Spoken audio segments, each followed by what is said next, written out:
Καλησπέρα και καλώς ήρθατε σε ένα ακόμα βίντεο μου. Σήμερα θα μιλήσουμε για το καρποντάκο. Ένα πάρα πολύ όμορφο είδος πτηνού, το οποίο είχα ασχοληθεί πριν μερικά χρόνια και θεωρώ ότι αξίζει να το γνωρίσει ο κόσμος που δεν το έχει γνωρίσει.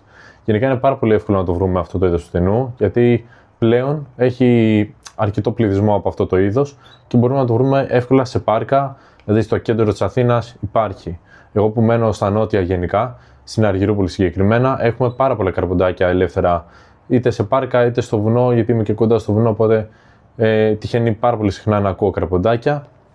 Αλλά υπάρχουν και σε άλλα μέρη που δεν είναι μόνο στην Αθήνα, υπάρχουν και σε πιο βόρειες περιοχές. Αλλά όπως και να έχει, μπορούμε να τα συναντήσουμε εύκολα. Τώρα, πώς μπορούμε να ξεχωρίσουμε το αρσενικό από το θηλυκό καρποντάκο? Ο αρσενικός καρποντάκος έχει ένα πάρα πολύ έντονο κόκκινο τόσο στη μάσκα του όσο και στο στήθος, σε αντίθεση με το θηλυκό που είναι ένα απλό γκρι καφέ είδος πτηνού με μαύρες ρίγες μπροστά στο στήθος. Πόσο εύκολα τώρα μπορεί το συγκεκριμένο είδος να ζευγαρώσει μέσα σε ένα κλουβί? Γενικά το καρποντάκι είναι πάρα πολύ εύκολο να ζευγαρώσει είτε σε μια 60 είτε ακόμη και σε μια 40 ζευγαρόστρα.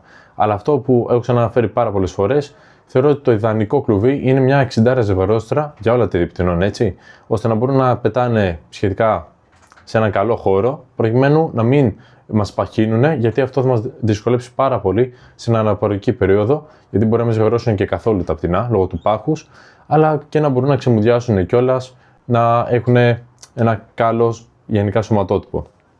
Γιατί άμα είναι πολύ βαριά, πολύ παχιά, όπως είπα, δεν θα μπορούν να ζευγαρώσουν.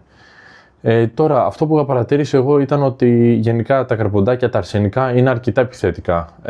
Και με άλλα πουλιά που είχα βάλει, είχαν κάνει ζημιά, δηλαδή είχαν σκοτώσει αρκετά καναρίνια τα οποία είχα. Και αυτό ήταν λάθος δικό μου, επειδή ήταν κοντά σε αναπαραγωγική περίοδο. Οπότε, κατά κάποιο τρόπο ήταν λογικό να γίνει αυτό. Αλλά αυτό που είχα παρατηρήσει επίσης ήταν ότι ή θα κάνουν ζημιά στα αυγά ή ακόμη και στα μωρά. Δεν είναι όλα τα καρποντάκια έτσι. Κάποιο ποσοστό μου είχε κάνει ζημιά στα μωρά. Υπάρχει και άλλο ποσοστό το οποίο είναι μια χαρά και δεν κάνει τίποτα. Στο συγκεκριμένο είδος δεν χρειάζεται να βάλουμε κάποια κάλυψη στο κλουβί τους, είτε στη φωλιά. Είναι ένα είδος πτηνού, όπως είπα και στην αρχή του βίντεο, που μπορεί να ζευγαρώσει πάρα πολύ εύκολα μέσα σε κλουβί. Είναι ακριβώς σαν τα καναρίνια, απλά είναι πιο άγρια γενικά. Και ακόμη και αυτά που έχουν γεννηθεί μέσα σε κλουβί διατηρούν πάρα πολύ το άγριο ένστικτο, όπως και άλλα είδη πτηνών, έτσι.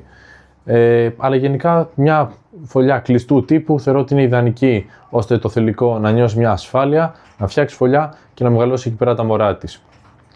Τώρα, πολλοί εκτροφείς κάνουν και διάφορες μεταλλάξεις με καρποντάκο. Μπορεί να βγει Ιζαμπέλ, μπορεί να βγει Αλμπίνο, μπορεί να βγει Λουτίνο. Υπάρχουν πάρα πολλές μεταλλάξεις γενικά. Λίγοι ασχολούνται με αυτές τις μεταλλάξεις. Η αλήθεια είναι ότι εγώ δεν έχω ασχοληθεί και δεν θα ήθελα να ασχοληθώ κιόλας, δεν με πολύ ενδιαφέρει. Αλλά όπως και να έχει, υπάρχει και αυτή η κατηγορία του καρποντάκου που είναι οι μεταλλάξεις.